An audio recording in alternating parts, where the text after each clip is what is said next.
Hello and welcome to our channel Savika Vidyalayam. Please subscribe our channel and press the bell icon to more updates. इससे पहले हम लोग अगर class कर रहे थे तो ओडिया लैंग्वेजेस में एमसीक्यू पीडीएफ एमसीक्यू क्लास किए थे। अभी विजुअलाइजेशन फर्स्ट क्लास करेंगे हम लोग। आज विजुअलाइजेशन क्लास करेंगे आमने सामने। आपको अगर कोई भी डाउट हो रहा है तो आप कमेंट बॉक्स में जरूर लिख के भेजिए। और अगर कोई भी सब्जेक्ट का कोई भी टॉपिक का कोई न्यू कोर्स चालू करना है तो हम लोग को भेज सकते हैं कमेंट बॉक्स के थ्रू। सो आपका रिप्लाई जरूर देंगे हम लोग। और आपका जो भी डाउट हो रहा है, जो भी क्वेश्चन आ रहा है मन में, वो आप क्लियरली पूछ सकते हैं। सो आज का टॉपिक चालू करते हैं। आज का टॉपिक है चाइल्ड हेल्थ नर्सिंग के बारे में हम लोग पढ़ेंगे। आज का टॉपिक है how to care of newborn. जब बच्चा पैदा होता है उसका केयर कैसे करते हैं, क्या करते हैं उसमें। Care of newborn, care of newborn. तो केयर ऑफ न्यूबॉर्न को क्या केयर देते हैं हम लोग सबसे पहले न्यूबॉर्न को क्या करते हैं, डिलीवरी होने के बाद लाते हैं, कोई कंटेनर में रखते हैं। पहले रखते हैं, सबसे पहले हम ला करके रखते हैं वार्मर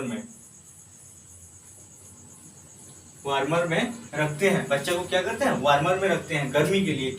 गर्मी क्यों चाहिए बच्चे को? क्योंकि माँ के पेट में जब रहता है वो गर्मी में रहता है। कितना बॉडी टेम्परेचर कितना है, 37 डिग्री सेल्सियस में रहता है। 37 डिग्री सेल्सियस में वो माँ का पेट में गर्मी में रहता है। तो उसको बाहर लाने के बाद क्या करेंगे, उसको वही टेम्परेचर देना है। क्यों? क्योंकि अगर हम लोग माँ का जो गर्मी रहता है उसका पेट का गर्मी के हिसाब से अगर नहीं देंगे तो क्या कॉम्प्लिकेशन हो सकता है, हाइपोथर्मिया हो सकता है। क्यों?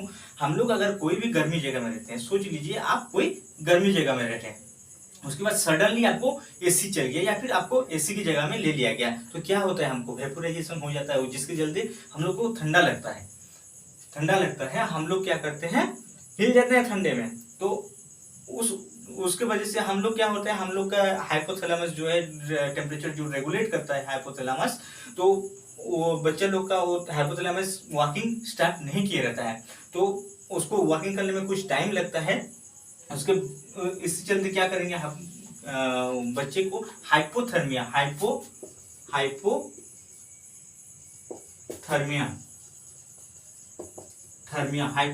से बचाने के लिए क्या करते हैं, उसको वेपोराइजेशन करते हैं। वेपोराइजेशन से बचाते हैं। वेपोराइजेशन से बचाते हैं। कैसे बचाते हैं हम लोग, वो जो बर्थ होता है, बर्थ होने के बाद माँ के कोख से आने के बाद जो एमनियोटिक फ्लूइड उसका ऊपर लगा रहता है, उसके ऊपर अगर हवा का झोंक लग गया, हवा उसका ऊपर लग गया, तो क्या होता है, हम लोग अगर नहा के आएंगे, सडनली आते हैं, कोई हवा के सामने में आते हैं, तो क्या होता है, हम लोग को ठंड लगता है। तो उसी तरह बच्चे को भी ठंड लगेगा और उसके पास ये नहीं होता है कि टेम्परेचर रेगुलेट करने के लिए पावर नहीं होता है। तो टेम्परेचर रेगुलेट करने के लिए हम एमनियोटिक फ्लूइड को उसको क्या करते हैं, सॉक कर देते हैं, या फिर कोई सूखा कपड़ा से क्या करते हैं, पहले पोंछ लेते हैं। उसके बाद क्या करते हैं, वार्मर में रखते हैं। वार्मर में क्यों रखते हैं? क्योंकि माँ के कोख में 37 डिग्री सेल्सियस में था, उसी टेम्परेचर के हिसाब से वार्मर में हम बच्चे को रखते हैं। देन बच्चे को रखने के बाद क्या करेंगे, उसके बाद सडनली हम पहले काम करेंगे कि मॉनिटर उसको लगाया जाए। मॉनिटर आजकल का डेवलपिंग कंट्री हो चुका है हमारा इंडिया, तो हम क्या करेंगे, उसको मॉनिटर लगा देंगे। मॉनिटर लगाने के बाद हम क्या करेंगे, आपगार स्कोरिंग चालू करेंगे। आज का टॉपिक है आपगार स्कोरिंग, APGAR, आपगार स्कोरिंग। आपगार स्कोरिंग करते हैं। तो आपगार स्कोरिंग क्यों करते हैं, क्या जरूरत है आपगार स्कोरिंग का? आपगार स्कोरिंग नहीं करने से क्या होता है? आपगार स्कोरिंग इसलिए करते हैं कि बच्चे का फिजिकल एक्टिविटी जो है हमको पता लग सके। इंटरनल में क्या हो रहा है उसका, आउटर में क्या हो रहा है, क्या उसका डिफिकल्टी है, क्या दिक्कत हो रहा है, उसको हम जान सकते हैं आपगार स्कोरिंग करने के बाद। सो कैसे करते, चलिए देखते हैं हम लोग कैसे करते हैं आपगार स्कोरिंग। आपगार स्कोरिंग में पहले एक बात बता दूं कि 10 ऑफ रेटिंग का होता है। आपगार स्कोरिंग 10 रेटिंग का होता है। आप इसको मार्क भी बोल सकते हैं, मैं मार्क बोलता हूँ, MARK मार्क बोलता हूँ। 10 मार्क का आपगार स्कोरिंग होता है। मतलब बच्चे पैदा होने के बाद पहले उसका परीक्षा देगा या फिर कोई एग्जाम देगा पहली बार, तो इसको कितना मार्क में एग्जाम किया जाता है पहली बार, 10 मार्क्स में एग्जाम किया जाता है पहली बार में। 10 मार्क्स से आउट ऑफ 10 से कितना वो अचीव करता है वो देखिए। कौन सा बच्चा कितना अचीव करेगा। आप अगर किसी का अबगर स्कोरिंग कर रहे हैं तो कितना मार्क देंगे किसको। सो APGAR 5 टर्म से APGAR 5 टर्म्स है, 5 टर्म से एक वर्ड है। अबगर ऐसे ही नहीं आया है, ये अबगर इन्वेंट किए थे वर्जीनिया अबगर।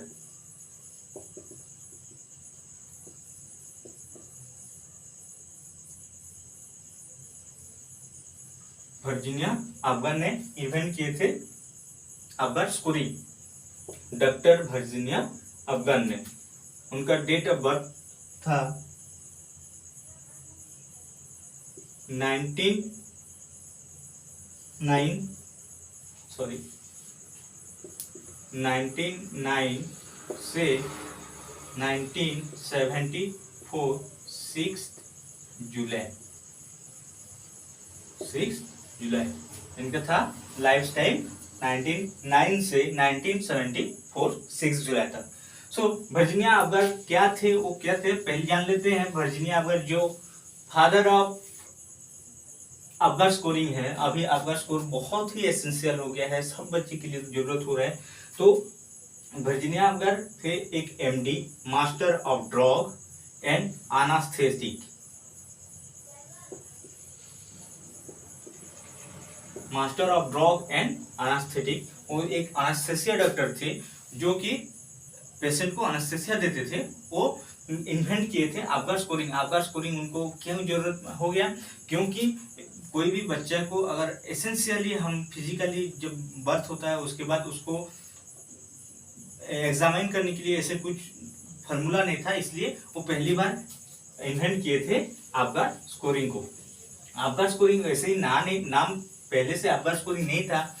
जब वर्जीनिया अबगर ने इन्वेंट किया उनके टाइटल के हिसाब से अबगर स्कोरिंग उनके टाइटल के हिसाब से दे दिया गया है।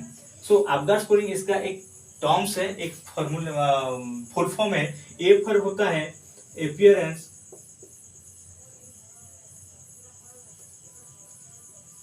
ए फॉर होता है अपीयरेंस, पी फॉर होता है पॉल्स, जी पर होता है ग्रीमेस,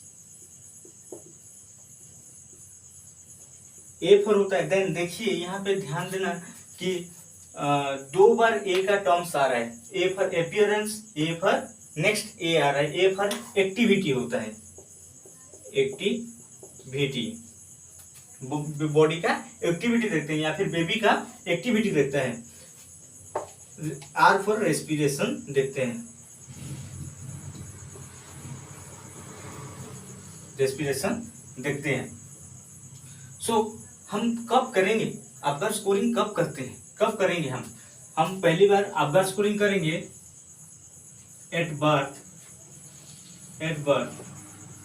जब बेबी का डिलीवर हो जाता है, डिलीवर होने के बाद तुरंत बाद ही हम क्या करेंगे अबगर स्कोरिंग करेंगे। देयर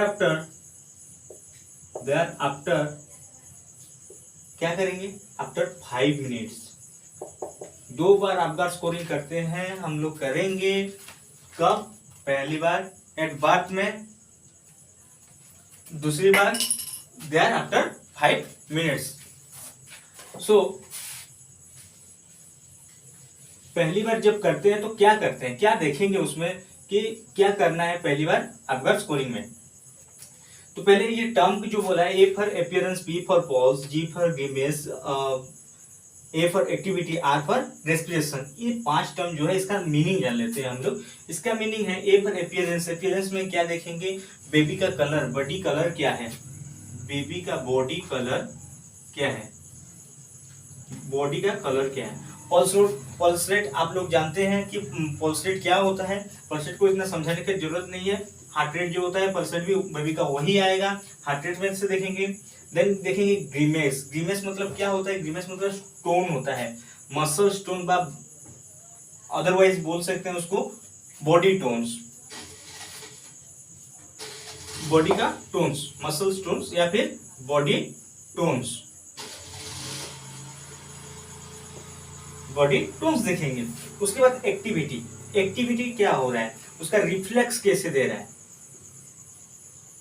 रिफ्लेक्स क्या आ रहा है, बेबी को हम लोग अगर कोई नुकसान पहुंचाते हैं या फिर कोई उसके साथ खेलते हैं तो उसका क्या होता है, रिफ्लेक्स कैसे हो रहा है। मतलब अगर सोच लीजिए पैर को हम लोग खींच दिए, उसका पैर खींच दिए तो वो क्या करता है, बेबी का पैर अभी हम लोग अगर खींच देंगे, ऐसे करके हाथ रखेगा, पैर भी मोड़ करके रखे रहता है, उसको अगर हम लोग खींच देते हैं तो क्या होता है, वो फटाक से हमसे क्या करेगा, पैर को खींच के ले जाएगा। सो इसको बोलते हैं रिफ्लेक्स। अगर देन नेक्स्ट पढ़ेंगे, देन रेस्पिरेशन। रेस्पिरेशन क्या होता है, हम लोग सब जानते हैं रेस्पिरेशन क्या होता है। रेस्पिरेशन सांस लेना और छोड़ना को बोलते हैं रेस्पिरेशन। सो उसका क्या है, रेस्पिरेशन का मतलब वही रेस्पिरेशन ही है। देन नेक्स्ट देखेंगे, एक एक के बाद एक समझेंगे हम। ए फॉर अपीयरेंस, क्या बोला गया यहाँ पे, ए फॉर अपीयरेंस। अपीयरेंस का मतलब क्या होता है, कलर। किसका कलर देखते हैं यहाँ पे, बॉडी का। एक बेबी क्या होता है, बर्थ होता है,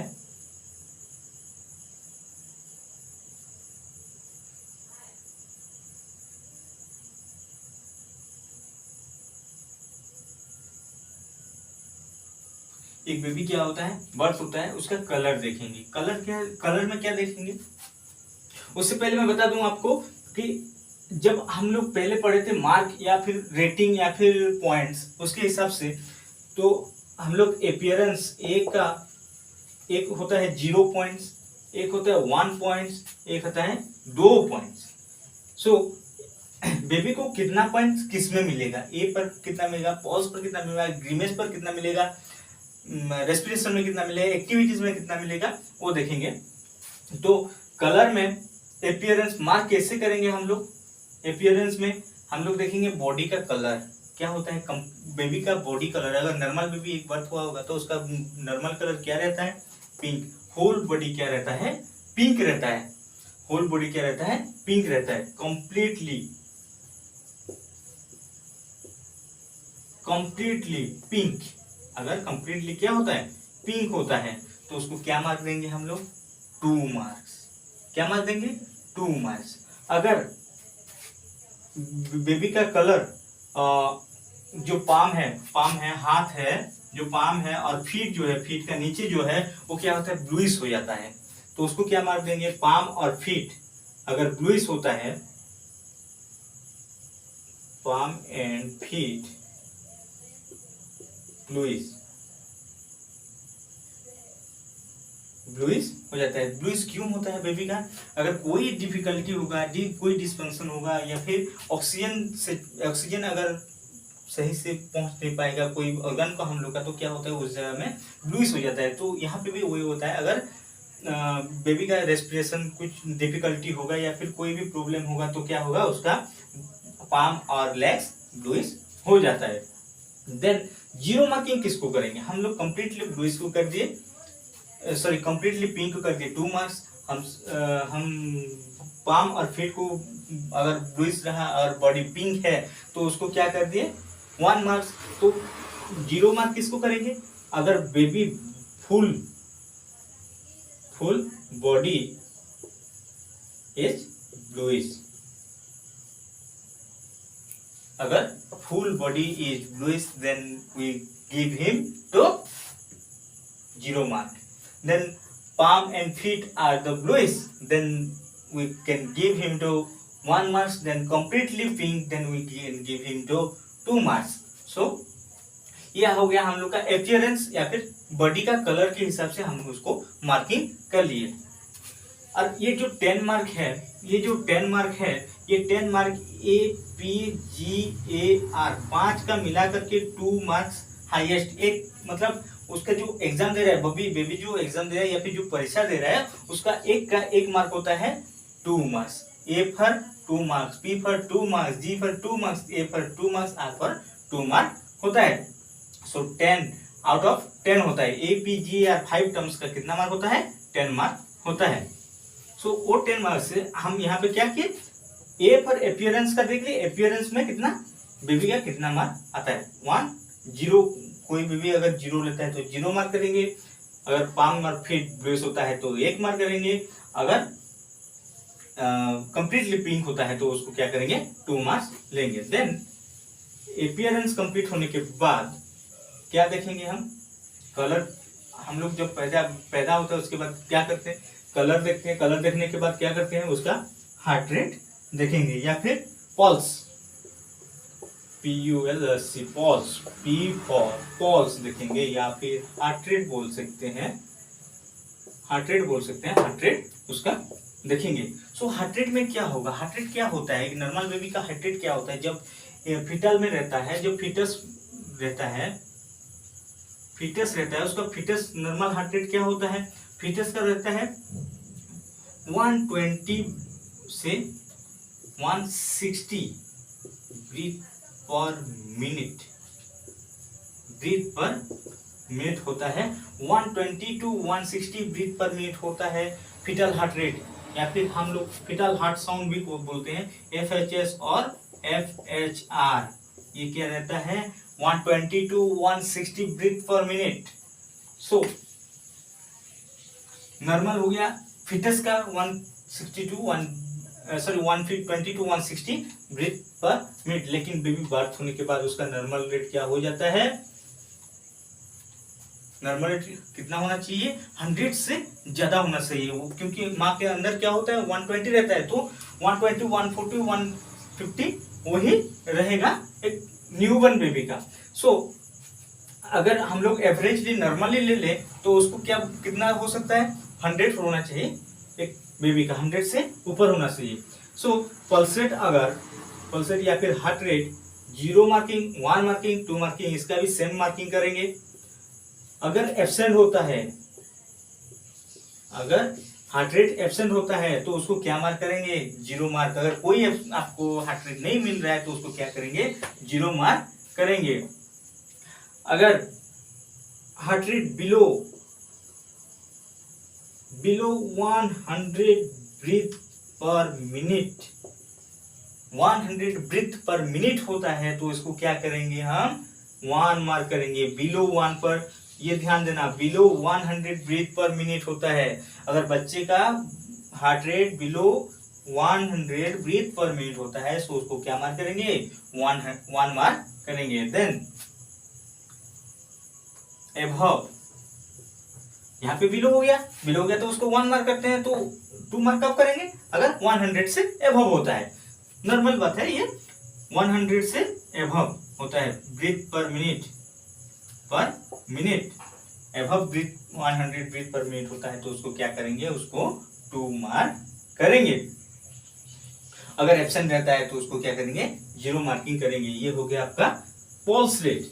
ये ध्यान देना बच्चों, ये बहुत इंपॉर्टेंट, बहुत जरूरी चीज होता है, बहुत सारे क्वेश्चन में भी आता है, और मे बी नेक्स्ट नॉर्सेट में भी आया था, प्रीवियस ईयर का नॉर्सेट में भी आया था, और नेक्स्ट ओएसएससी में भी आ सकता है। सो ओडिशा बच्चे के लिए बोल दे रहा हूँ कि ओएसएससी में कंपलसरी CHN 15 क्वेश्चन आ सकता है। ओएसएससी सिलेबस के अनुसार आपका में भी 20 तक है, लेकिन 15 क्वेश्चन CHN से आ सकता है, और बाकी सबका बाकी क्वेश्चन आ सकता है, ठीक है। देन हम लोग का हो गया A for appearance, P for pause. अब देखेंगे AP, G देखेंगे, G फॉर क्या बोले थे, ग्रीमेस, G फॉर ग्रीमेस, और ग्रीमेस या फिर बॉडी टोन, मसल टोन,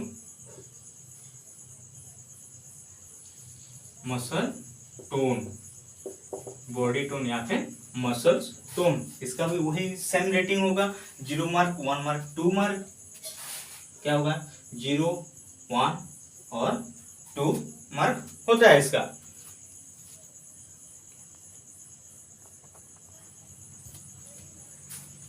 सो हम पहले देखेंगे 0 मार्क किसको देंगे।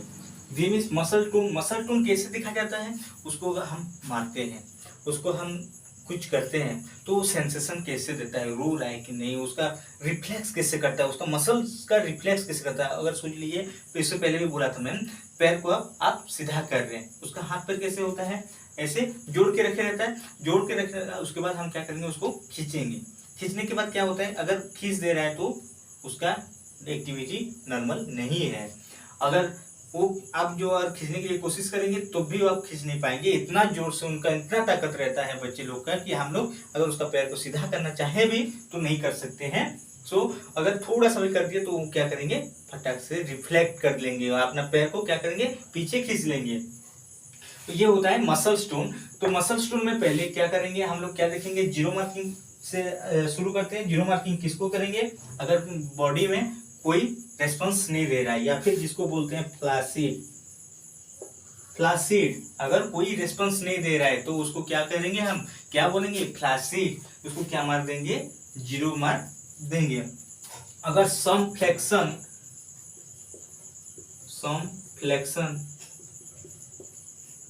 एक्सट्रीमिटी,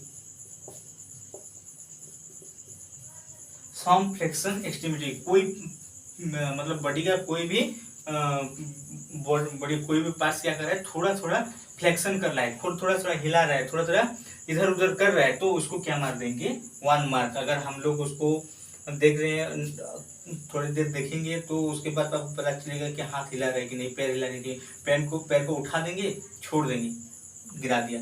ऐसे सोच लीजिए ये पैर है, इसको ऐसे उठा दिए, छोड़ दिए, गिरा दिया, उठा दिए, छोड़ दिए, गिरा दिया। ये उठा रहा है, उसका रिफ्लेक्ट दे रहा है, लेकिन वो नहीं खींच पा रहा है या फिर नहीं कर पा रहा है। वो जो बॉडी का फंक्शन होना चाहिए, हाथ को खींच रहे, उठा रहे, गिरा दे रहे, उठा रहे, गिरा दे रहे, इसको क्या बोलते हैं, सम फ्लेक्शन। कुछ काम कर रहा है, कुछ काम कर रहा है, वो क्या करना चाहिए, हाथ को पकड़ रहता है।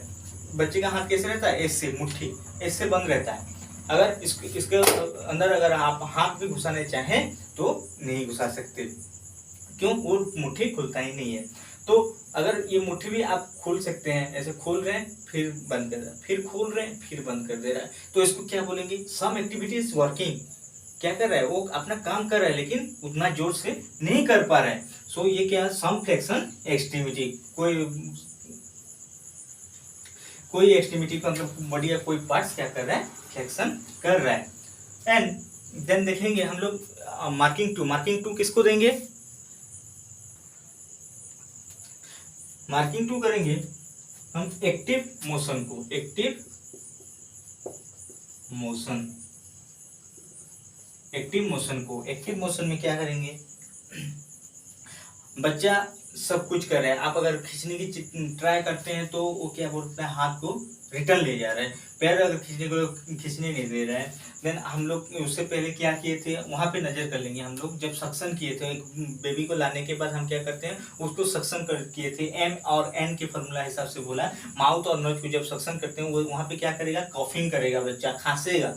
उसके बाद क्या करेगा, नाक में जब हम लोग घुसाते हैं, नोज में क्या करते हैं, नोज में अगर हम लोग सक्शन करते हैं तो वहां पर क्या करेगा, वो छींकेगा। तो उसका मतलब क्या है, एक्टिविटी मोशन जो है वो सही है, तो उसको क्या मार्क करेंगे, उसको 2 मार्क। अगर सम फ्लेक्शन एक्सट्रीमिटी, तो कोई फंक्शन कर रहा है, हाथ का फंक्शन कर रहा है लेकिन पूरा ठीक से नहीं कर रहा है, उसको क्या करेंगे, 1 मार्क। अगर फ्लैसिड है, कोई भी रिस्पॉन्स नहीं कर रहा है, तो उसको क्या करेंगे, हम क्या करेंगे, 0 मार्क, या फिर उसको 0 कर सकते हैं, 0 मार्किंग करेंगे।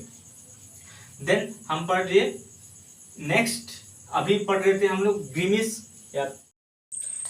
या फिर हम बोल सकते हैं मसल स्टोन, अभी तक पढ़ रहे थे हम लोग। सो अब नेक्स्ट पढ़ेंगे क्या, ए। नेक्स्ट ए आता है, याद रखना और हमेशा माइंड में रखना, अब्बर में 2 ए आता है। 2 ए का डबल मीनिंग होता है। ए का पहला ए का मीनिंग होता है अपीयरेंस या फिर कलर, और नेक्स्ट ए का मीनिंग होता है activities, body activities. A for activities. Next A का मीनिंग होता है क्या, एक्टिविटीज। एक्टिविटीज में क्या देखेंगे, हम वही सेम मार्क करेंगे, ए 0, 1 और 2 मार्किंग करेंगे उसका। सो एक्टिविटीज में बेबी का एक्टिविटीज क्या देखेंगे, अगर बेबी का एक्टिविटी एब्सेंट रहता है, तो उसको क्या करेंगे, अगर बेबी का एक्टिविटी एब्सेंट रहता है तो उसको 0 मार्किंग करेंगे। एब्सेंट मतलब क्या होता है, बेबी का उसको मारो पीटो जो भी करो, उसमें क्या होता है, उसका कोई रिस्पॉन्स नहीं होता है, उसको एब्सेंट बोला जाता है। एब्सेंट का एक्टिविटी बेबी का बॉडी एक्टिविटी एब्सेंट मतलब होता है कि उसको मारो पीटो जो भी करो, उसको कोई रेस्पॉन्स नहीं करेगा आपको। अगर मार्किंग 1 में क्या करेंगे, मार्किंग 1 में करेंगे आर्म और लेग, हाथ और पैर, आर्म एंड लेग, मूवमेंट कर रहा है, आर्म और लेग दोनों मूवमेंट कर रहा है। खाली हाथ मूवमेंट कर रहा है, लेग मूवमेंट कर रहा है। लेग को उठाओ तो वो उठा रहा है, फिर गिरा दे रहा है। आर्म को, हाथ को उठाओ तो उठा रहा है, गिरा दे रहा है। उसको कितना मार्क करेंगे हम लोग, उसका रेटिंग 1, और पॉइंट के हिसाब से देखें तो 1 पॉइंट, और मार्क से हिसाब से देखें तो 1 मार्क करेंगे। खाली हाथ और पैर हिला रहा है, उसका और कोई बॉडी का फंक्शन वो नहीं कर रहा है, उसको क्या करेंगे, 1 मार्क करेंगे। अगर एक्टिव मूवमेंट देता है, active movement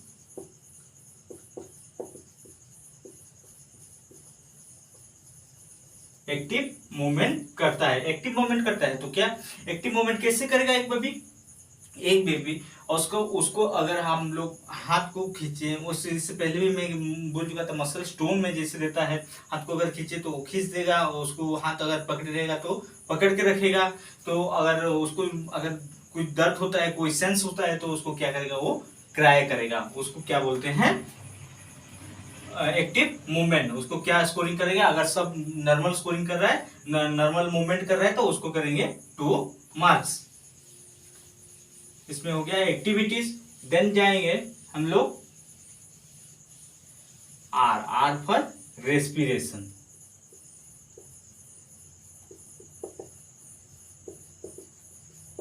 are for respiration देखेंगे हम लोग। रेस्पिरेशन में क्या होता है, रेस्पिरेशन में बेबी का क्राई देखते हैं। बेबी जब बर्थ होता है वो भी उस टाइम क्या करता है, क्राई करता है, तो बेबी का क्राइंग देखते हैं। अगर बेबी कोई क्राई नहीं कर रहा है, या फिर उसका क्राइंग एक्टिविटी एब्सेंट है, इसको क्या मार्क करेंगे, अगर क्राइंग एक्टिविटी एब्सेंट है तो उसको क्या करेंगे, 0 मार्क करेंगे। अगर क्राइंग एक्टिविटी मतलब थोड़ा सा क्राई कर रहा है, मतलब थोड़ा सा रो रहा है, उसके बाद चुप हो जा रहा है, थोड़ा सा जब हल्का सा कर रहा है और उसके बाद चुप हो जा रहा है, मतलब कुछ टाइम के लिए रो रहा है, मतलब जस्ट 1 सेकंड 2 सेकंड के लिए रो रहा है, उसके बाद फिर कोई रिस्पॉन्स नहीं कर रहा है, उसको क्या बोलते हैं, स्लो और इरेगुलर क्राई। SLOW, स्लो और इरेगुलर क्राई। स्लो और इरेगुलर क्राई कर रहा है, मतलब थोड़ा सा हल्का सा रो रहा है, उसके बाद फिर चुप हो रहा है, तो उसको क्या करेंगे, 1 मार्क करेंगे। अगर वाइगोरियस क्राई कर रहा है, मतलब जोर जोर से रो रहा है, जैसे बच्चे नॉर्मल बच्चे जैसे रोते हैं जब पैदा होते हैं, उसके बाद क्या करते हैं, जोर जोर से रोने लगते हैं। अगर वाइगोरियस क्राई कर रहा है, उसको क्या करेंगे, उसको 2 मार्किंग करेंगे। देन समझ में आया आपका स्कोरिंग।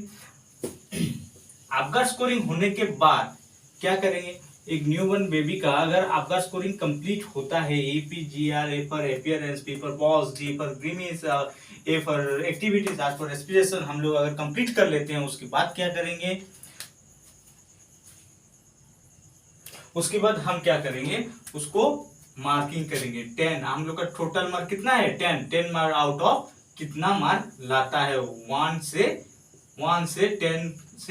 10 तक कितना मार्क वो लाता है, उसके हिसाब से उसको क्या करेंगे, मार्किंग कर लेंगे। अगर सोच लीजिए यहाँ पे बेबी का नॉर्मल मार्क आ गया 8, 10 आउट ऑफ 8 मार्क वो लाता है, या फिर 8 पॉइंट लाता है एक बेबी, सो उसका क्या होगा, तो उसको कौन सा स्टेज में हम बोल सकते हैं। पहली स्टेज है माइल्ड, हम लोग स्टेज जानते हैं 3 स्टेज होता है, यहाँ पे 3 स्टेज होता है, सीवियर, माइल्ड, सीवियर स्टेज, उसके बाद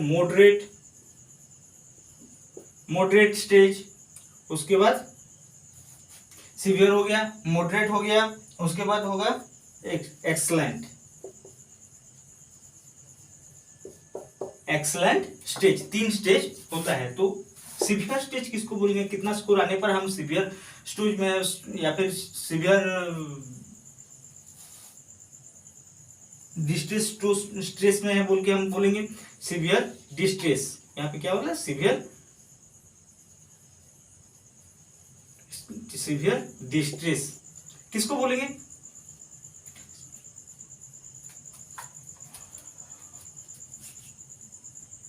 सॉरी, यहाँ पे डिस्ट्रेस नहीं, डिस्ट्रेस होगा, डिप्रेस, डिप्रेस होता है, डिप्रेस एंड एक्सलेंट। एक्सलेंट में डिप्रेस नहीं होगा, एक्सलेंट खाली एक्सलेंट स्कोर होगा, एक्सलेंट स्कोर। सो सीवियर डिप्रेस किसको बोलेंगे हम? सीवियर डिप्रेस अगर मार्क्स 0 से 3 तक आता है, मार्क एक बच्चे का मार्क अगर 0 से 3 तक आता है उसको बोलेंगे हम सीवियर डिस्ट्रेस। नोट, इसको नोट कीजिए, ये बहुत सारा एमसीक्यू क्वेश्चन में आता है कि अबगार्ड स्कोरिंग में सीवियर डिप्रेस किसको बोलते हैं, अबगार्ड स्कोरिंग में मॉडरेट डिप्रेस किसको बोलते हैं, अबगार्ड स्कोरिंग में एक्सलेंट स्कोर किसको बोलते हैं। सो यहाँ पे क्या होगा? यहाँ पे होगा 0 से 3 मार्क्स तक होगा सीवियर डिप्रेस। देन आ गया मॉडरेट डिप्रेस। मॉडरेट डिप्रेस किसको बोलेंगे? 0 से 3, 4 से 7 मार्क को क्या बोलेंगे हम? Moderate depress. सॉरी, 4 से 6 मार्क्स को क्या बोलेंगे हम? Moderate depress. Then excellent score, excellent किसको बोलेंगे? इसके बाद उसके आगे जो आता है 7 से 10 मार्क, 7 से 10 मार्क, इसको क्या बोलेंगे? Excellent score. जो बच्चा अगर एक्सलेंट स्कोर करता है वो बच्चा फुल्ली नॉर्मल रहता है। ज्यादातर ये टॉम बेबीज में होता है। तो क्या होता है? 7 से 10 मार्क्स लाने से या फिर 7 से 10 पॉइंट या फिर अबगार्ड स्कोरिंग में 7 से 10 उसका पॉइंट आता है तो उसको क्या बोलते हैं? Excellent score. अगर उसमें से 4 से 6 तक आता है तो उसको बोलते हैं मॉडरेट स्कोर। 0 से 3 आता है तो उसको बोलते हैं severe depress. Is the very important MCQs, please note it. Then देखेंगे, देन इसके बाद क्या काम आता है। हम लोग अगर पहला एट बर्थ में क्या कर लिए? एट बर्थ में स्कोरिंग कर लिए, एट बर्थ में स्कोरिंग कर लिए, कितना जो भी हुआ स्कोरिंग कर लिए एट बर्थ में। देन उसके बाद क्या करेंगे? उसके बाद after 5 minute, after 5 minute same process rechecking. अगर कोई डिफिकल्टी होता है उसके थेरापी देने के बाद, उसको मेडिकेशन करने के बाद, जो भी करना है उसको बाद हम क्या करेंगे? 5 मिनट्स के बाद आफ्टर रीचेकिंग करेंगे। वही आपका स्कोरिंग जिस फॉर्मूले के हिसाब से जिस तरह से किए थे पहली बार, उसके बाद भी क्या करेंगे? रीचेकिंग करेंगे। सो यही होता है आपका स्कोरिंग। देन आप लोग ध्यान से रखना, माइंड में रखना इसको, और जितना भी है इसमें से एक ना एक क्वेश्चन ओएसएससी एग्जाम और अभी नेक्स्ट जो आने वाला है एम्स नॉर्सेट में श्योर आ सकता है, एक क्वेश्चन 100% आ सकता है। सो प्लीज इसको माइंड में रखना और हमारे चैनल को शेयर और सब्सक्राइब जरूर करना। और देखने के लिए बहुत बहुत धन्यवाद। Thank you.